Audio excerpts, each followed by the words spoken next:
delicious protein-packed peanut-crusted chicken and vegetable suya skewers are perfect as a light entree or as a shared appetizer.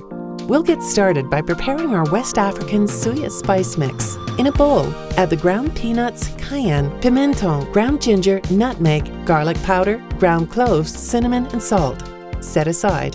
Next, season the chicken with salt and pepper, then coat with suya spice mix. Throw the chunks of chicken, onions, and peppers onto your skewers and let these marinate overnight covered in the refrigerator.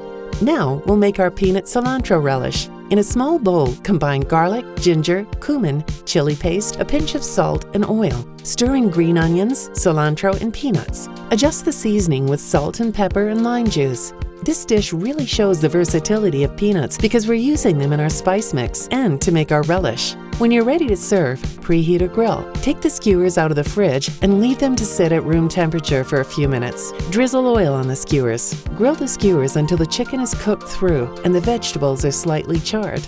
Serve the skewers with a side of peanut cilantro relish. Your guests will love the vibrant flavors of this West African-inspired dish.